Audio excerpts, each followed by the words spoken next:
ആലപ്പുഴ ജില്ലയിലെ ഏക സംവരണ മണ്ഡലമാണ് മാവേലിക്കര. വിജയം ആവർത്തിക്കാൻ MS അരുൺകുമാറിനെയാണ് LDF നിയോഗിച്ചിരിക്കുന്നത്. Mavelikkara MLA MS അരുൺകുമാറാണ് എന്നോടൊപ്പം ഉള്ളത്. സാധാരണ ഈ MLA-മാരൊക്കെ എന്തെങ്കിലുമൊക്കെ വിവാദങ്ങളിലൊക്കെ പെടുകയും അങ്ങനെയൊക്കെ സംഭവിക്കുന്നതാണ്. കാരണം അങ്ങനെ വളരെ സൈലൻ്റായിട്ട് പോകുന്ന ഒരാളാണ്. സന്തോഷം. ഇവിടെ എല്ലാവരുമായിട്ടും നല്ല സൗഹൃദം ഉണ്ട്. നേരത്തെ മുതലേ അങ്ങനെ തന്നെയാണ്. നമ്മൾ വിവാദങ്ങൾ പിടിക്കേണ്ട, കാരണം വികസനം ഇഷ്ടം പോലെ നമ്മുടെ നാട്ടിനകത്ത് ഈ ഗവൺമെൻറ്റിൻ്റെ കാലഘട്ടത്തിൽ ഉണ്ടായിട്ടുണ്ട്. അപ്പോൾ ആ വികസന പ്രവർത്തനങ്ങൾ എല്ലാവരിലേക്കും ചെല്ലുന്നുണ്ട്, എല്ലാവർക്കും അത് ബോധ്യപ്പെടുന്നുണ്ട്. എല്ലാവരും കൂട്ടിച്ചേർത്തുകൊണ്ട് പോകാൻ കഴിയുന്ന ഒരു സാഹചര്യം ഇവിടെ ഉണ്ടായിട്ടുണ്ടെന്നുള്ളത്. ഏത് വലിയ തരംഗത്തിലോ അല്ലെങ്കിൽ ഇടതുപക്ഷത്തിനോ ഒരു തിരിച്ചടിയൊക്കെ ഉണ്ടാകുന്നത്, ഏത് അങ്ങനെയുള്ളൊരു തിരിച്ചടി ഉണ്ടായാൽ പോലും ജയിക്കുന്ന ഒരു മണ്ഡലമാണോ മാവേലിക്കര? അങ്ങനെ ഇടതുപക്ഷത്തിന് തിരിച്ചടിയൊന്നും ഉണ്ടാവില്ല.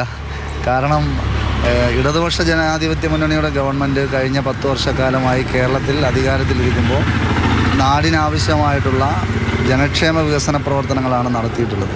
എനിക്ക് തോന്നുന്നു അങ്ങനെ കണക്കെടുക്കുമ്പോൾ തന്നെ ഏതാണ്ട് 1 കോടിയിലധികം വരുന്ന മനുഷ്യർ നേരിട്ട് ഇത്തരം കാര്യങ്ങൾക്കകത്ത് വികസനക്ഷേമ പ്രവർത്തനങ്ങൾ നേരിട്ട് അവരുടെ ഓരോ ഇടത്തേക്കും ചെന്നായിട്ട് നമുക്ക് കാണാം. പിന്നെ ഈ വികസന പ്രവർത്തനം ഇപ്പോൾ റോഡായാലും എല്ലാവരും ഉപയോഗിക്കുന്നതാണ്. അപ്പം 3.5 കോടി മനുഷ്യരും ഈ വികസന പ്രവർത്തനങ്ങൾ നേരിട്ട് കാണുകയാണ്.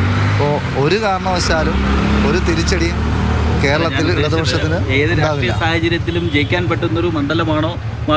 തീർച്ചയായും മാവേലിക്കര കഴിഞ്ഞ 15 വർഷക്കാലമായി ഇടതുപക്ഷത്തോടൊപ്പം തന്നെയാണ്. പുതിയ മാവേലിക്കര, നേരത്തെ ഉള്ള മാവേലിക്കരയല്ല, പുതിയ മാവേലിക്കര മണ്ഡലം എല്ലാ പ്രദേശങ്ങളും.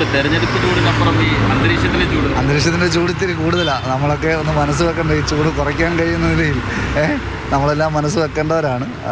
ചൂട് കൂടുതലാണ്, വല്ലാത്ത പ്രയാസം ഉണ്ടാകുന്നുണ്ട് ചൂടുമായി ബന്ധപ്പെട്ട്. പക്ഷെ എന്നാലും നമ്മൾ ഈ ജീവിത സാഹചര്യങ്ങളൊക്കെ ഇങ്ങനെ ആയതുകൊണ്ട് നമുക്ക് ഈ ചൂടൊന്നും വലിയ കാര്യമൊന്നുമില്ല. എല്ലാവിധമായ വിജയാശംസകൾ. തീർച്ചയായിട്ടും സന്തോഷം. മാതൃഭൂമി ഇത്തരമൊരു ബൈറ്റ് എടുക്കുന്നതിന് വേണ്ടി ഇവിടെ എത്തിച്ചേർന്നത് സന്തോഷം.